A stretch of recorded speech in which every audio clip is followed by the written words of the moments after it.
जय माता की। मेरे सभी फैमिली मेम्बरों को मेरी जय माता की और मैया की तरफ से बहुत सारा आशीर्वाद। देखिए, आज मैं आपको शनिवार है और शनिवार के दिन माँ को बहुत ही प्रिय लगने वाले 2 भोग, उनमें से एक भोग मैं आज आपको बताती हूँ। देखिए, सबसे अगर आपके पास कुछ भी नहीं है, माँ तो सिर्फ आपका भाव देखती है, आपकी नीयत देखती है और आपका समर्पण देखती है। उसे इससे कुछ लेना देना नहीं है कि आपके पास अगर कुछ नहीं है तो आप उसके लिए ढेरों पकवान लगाएं, पेड़े बर्फी लगाएं या कहीं से मांग के लाएं या कर्ज में डूब जाएं। इसको माँ को इससे क्या लेना देना है।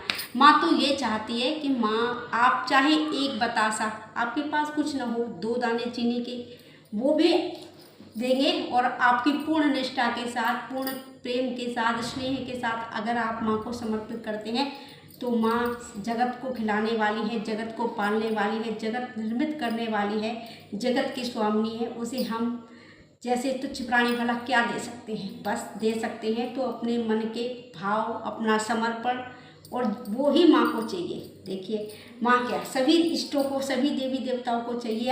हम जैसे अलग अलग देवी देवता पूजते हैं तो ये केवल हमारे और आपके स्वभाव के अनुसार देवी देवता कितने दयालु हैं, जैसा हमारा भाव है वैसे ही देव हो जाते हैं, और जैसा देवता होता है वैसे ही मनुष्य का भाव होता है और वैसे ही उसका नेचर हो जाता है। और चलिए, आज समय व्यर्थ ना करते हुए मैं आपको माई के लिए बहुत ही अच्छा सा शुद्ध, सात्विक और मैया को प्रिय लगने वाला, आपको शक्ति संचार करने वाला एक अच्छा सा भोग बताने जा रही हूँ जो मेरी मैया को बहुत प्रिय है। और मेरी मैया के साथ हम वो भोग सभी देवताओं को लगा सकते हैं और अपने कुल देवता, कुल देवी, इष्ट देवी, आराध्य सबके लिए। देखिए, सबसे प्रथम तो ये देखिए, ये बतासे, ये सिंपल बतासे भी हम लगा सकते हैं भोग में, और अगर आप इसके साथ कुछ चीज़ें ऐड करेंगे तो ये बतासे ही महाभोग बन जाता है। तो ये बतासे हैं, इनको ले लीजिए। अगर आप माँ पार्वती, माँ काली, इनकी पूजा करते हैं तो आप 5 की संख्या में, बाबा भोलेनाथ की पूजा करते हैं, आप 5 की संख्या में ये बतासे ले लीजिए। और ये हमारा देखिए, ये बतासे अकेले नहीं, आप अज्ञानी पर देंगे तो सबसे बढ़िया रहेगा। और ये क्या है, ये शुद्ध कपूर है जिसे हम बरास भी कहते हैं। ये किसी भी पूजा वाली शॉप पे आपको इजीली मिल जाएगा। देखिए, ये आप ले लीजिए, और आपके पास अगर गाय का गोबर का कंडा है तो आप उसे थोड़ा सा जला लीजिए, उसको अंगारे जैसा कर लीजिए। और अगर आपके पास वो अवेलेबल नहीं है और रोज़ रोज़ हम कर भी नहीं सकते तो माई को तो प्रसाद आपको रोज़ लगाना है, भोग आपको रोज़ लगाना है, कंटिन्यूटी में लगाएंगे तो उसकी बात अलग होती है। देखिए, ये हमारा भोग वो नहीं है शक्तियों को चलाने वाला, ये हमारा समर्पण है। ये हम अपनी मैया को माँ मान कर दे रहे हैं, ठीक है, शक्ति मान कर नहीं। सबसे पहली बात तो ये ऐसे टुकड़ा हम ले लेंगे, 1 या 2, जितना आपका लौंग की संख्या हो, लौंग की क्वांटिटी हो, उतना आप ये उसी के अनुसार आप ये ले लीजिए। देखिए, ये बरास है, शुद्ध कपूर है। फिर इसका 1 से 2 टुकड़े आप ले लीजिए। और ये देखिए, ये क्या है, ये आपको दिखाती हूँ हाथ पे, ये है शुद्ध कपूर और शुद्ध लौंग के जोड़े। ये 2-2 की मात्रा में ही चढ़ते हैं। आप अकेला चढ़ाएंगे तो माँ इसको स्वीकार नहीं करेगी, क्योंकि सब चीज़ जोड़े में ही होती है। शिव है तो शक्ति है, शक्ति है तो शिव है, दोनों साथ साथ चलते हैं, तभी गृहस्थ जो जीवन है उसका निर्वाह होता है। और ये प्रकृति और पुरुष का सहयोग ही है माँ भगवती और बाबा भोलेनाथ के रूप में, ठीक है। यही प्रकृति है, यही सृष्टि है, यही शक्ति है, यही शिव है।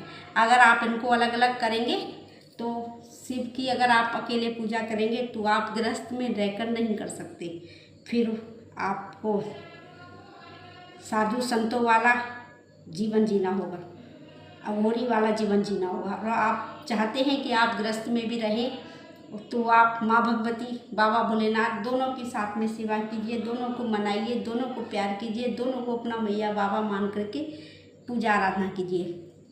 तो आप अगर पार्वती स्वरूप में माता महाकाली माँ की अगर भोग देने जा रहे हैं तो आप, और जैसे माँ पद्मावती दुर्गा सप्तशती में जो 6ठे अध्याय में माँ भगवती है, उनको 5 की संख्या में चीज़ें चढ़ती हैं। तो आप ये लौंग का जोड़ा, ये देखिए 2 है तो ये 1 गिना जाएगा। ऐसे ही आपको 5 की संख्या में गिनती करनी है। तो ये ऐसे आप किसी को 2 के, जैसे बाबा भोलेनाथ हैं तो आप उनको 2-2 के जोड़े में आप ये प्रसाद लगा सकते हैं। ठीक है। और अब इसमें भी देखिए, ये हमने लौंग ले ली। अब ये लौंग, बतासे, कपूर तो ठीक है। अब आप इन जो प्रसाद को है वो अग्नि प्रज्वलित करेंगे कपूर के द्वारा, बतासे रख के लौंग रखेंगे। और हम ये लौंग जो है वो अकेले नहीं रख सकते। इसके लिए मैं आपको बता दूं, ये देखिए, ये शुद्ध गाय का घी है जो मैंने अपने घर में दूध लेकर के घर पे ही स्वयं अपने हाथों से निर्मित की है। तो इसकी शुद्धता की मैं पूर्ण 100% गारंटी ले सकती हूँ कि ये मैंने अपने हाथों से बनाया है। तो ये पूर्ण रूप से शुद्ध है, स्वच्छ है, जो मैं अपनी मैया को समर्पित कर सकती हूँ।